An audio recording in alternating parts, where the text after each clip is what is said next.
Baik, bismillahirrahmanirrahim. Assalamualaikum warahmatullahi wabarakatuh. Perkenalkan, nama saya Yunita Alfian Aziza.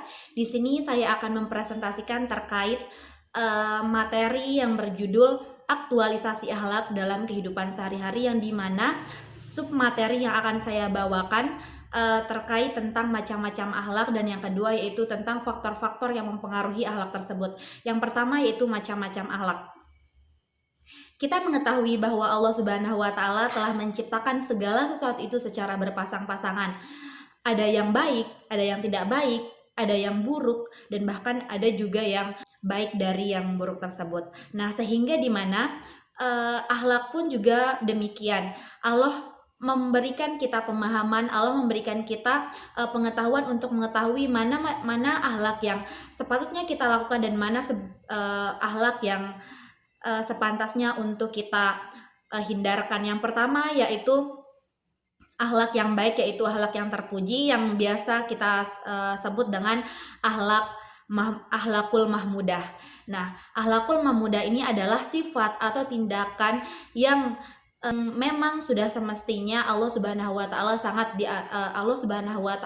sangat menganjurkan umatnya untuk melakukan sifat-sifat tersebut. Contohnya yang pertama yaitu saling membantu, kemudian yang kedua yaitu berkunjung ke tetangga, kemudian yang ketiga yaitu saling menjenguk apabila tetangga sedang mengalami sakit, kemudian yang keempat membantu orang tua, mendoakan orang tua, dan masih banyak lagi tindakan-tindakan yang mampu kita lakukan.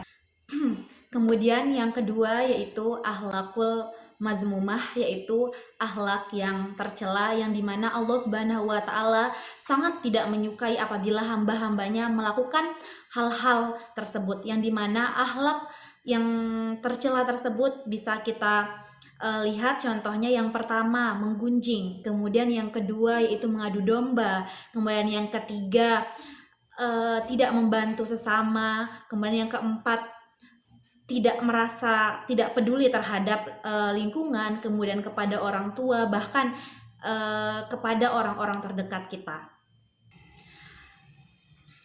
Oke, baik. Yang kedua yaitu faktor-faktor yang mempengaruhi dari akhlak tersebut atau faktor-faktor yang menunjang akhlak, yang dimana banyak sekali pendapat-pendapat terkait hal tersebut. Namun di sini saya akan menjelaskan faktor-faktor akhlak menurut Hamzah Yakub, yang dimana menurut Hamzah Yakub faktor-faktor pembentuk akhlak itu tersebut ada dua, yaitu faktor internal dan faktor eksternal, yang dimana faktor internal ini adalah faktor yang memang sudah ada dalam diri seorang manusia, yang memang sudah menjadi bawaan sejak lahir.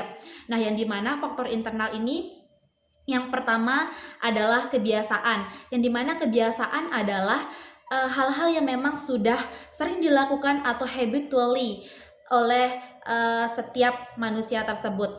Nah, jadinya di sini misalkan dia sudah biasa untuk mengaji, kemudian dia sudah biasa untuk membantu orang tuanya, itu akan lebih mudah untuk membangun akhlak tersebut. Nah, kemudian yang kedua yaitu berkemauan keras. Sehingga di sini apabila seorang manusia ingin atau mau untuk mewujudkan suatu tekad, maka ia harus memiliki kemauan yang keras, sehingga apabila ingin berubah, ingin mengubah akhlaknya, maka hal itu harus patut untuk dilakukan, yaitu memiliki kemauan yang keras.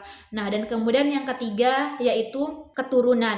Nah, seseorang apabila orang tuanya memiliki ilmu agama yang sudah baik, kemudian bapaknya mengajarkan pemahaman-pemahaman yang baik tentang Islam, maka anak tersebut atau seseorang tersebut akan lebih mudah untuk mengamalkan atau pengaplikasian akhlak tersebut. Nah, kemudian yang terakhir yaitu naluri. Naluri adalah kata hati atau kata batin kita. Nah, jadinya di sini naluri tersebut sangat berperan penting dalam pembentukan akhlak, yang dimana ketika kita melakukan sesuatu itu sebagai penegur atau sebagai sebagai pengingat kita apabila kita melakukan suatu tindakan. Nah, misalkan nih kita sedang melakukan suatu kejahatan, tetapi sebenarnya hati kita jangan lakukan. Nah, itu adalah bentuk dari naluri tersebut. Nah, kemudian faktor internal yang kedua faktor eksternal, yang dimana faktor eksternal ini adalah yaitu luar dari dalam diri seseorang, yang dimana faktor eksternal itu ada 3, yaitu faktor lingkungan, kemudian faktor sekolah mereka, pendidikan mereka, atau juga bahkan dari teman-teman mereka, faktor dari kedua orang tua mereka juga termasuk dari faktor eksternal. Nah, yang dimana yaitu faktor eksternal ini yang misalkan dari faktor lingkungan mereka, dia berada di lingkungan yang memang tidak baik mungkin bagi mereka, dia ingin berubah. Nah, misalkan seseorang mau berubah, tetapi dia malah justru berada di tataran lingkungan yang memang tidak mendukung dia untuk melakukan hal tersebut. Nah, jadinya di sini ketika kita ingin mengubah sesuatu hal dalam diri kita, maka ayo kita ayo kita pilih lingkungan terbaik supaya kita mampu untuk mengaplikasikan hal-hal yang mungkin baik untuk kita lakukan. Nah, kemudian itu misalkan keluarga. Nah, keluarga juga menjadi hal yang paling penting dan berperan bagi bagi perubahan kita dalam melakukan hal-hal yang baik atau akhlak kita, sehingga apabila seorang tua itu mampu memberikan pengajaran yang baik, kemudian mampu mengingatkan, mampu mengontrol, intinya menjadi madrasah pertama untuk anak-anaknya, maka insya Allah akhlak atau faktor akhlak mereka akan semakin baik juga. Oke, dan kemudian yaitu faktor dari pendidikan si anak. Faktor dari pendidikan si anak juga sangat berperan penting dalam mempengaruhi akhlak dari seseorang atau anak tersebut. Nah, yang sehingga dimana tidak cukup dari orang tua saja ketika kita ingin menyekolahkan anak kita, ketika kita ingin menitipkan anak kita, atau bahkan diri kita sendiri ketika kita belajar, ketika kita berada di suatu instansi atau suatu kampus universitas. Jadinya kita harus benar-benar harus mampu menempatkan diri kita, menempatkan anak kita ke lingkungan-lingkungan yang baik, kemudian ke tempat-tempat yang memang dirasa itu baik untuk pengembangan atau peningkatan akhlak mereka. Jangan sampai kita berpikir bahwa itu hanya menang dari segi keren sekolahnya saja, tetapi perlu ditekankan bahwa memang di sekolah itu bagus untuk mendidik mereka supaya menjadi pribadi yang lebih baik lagi.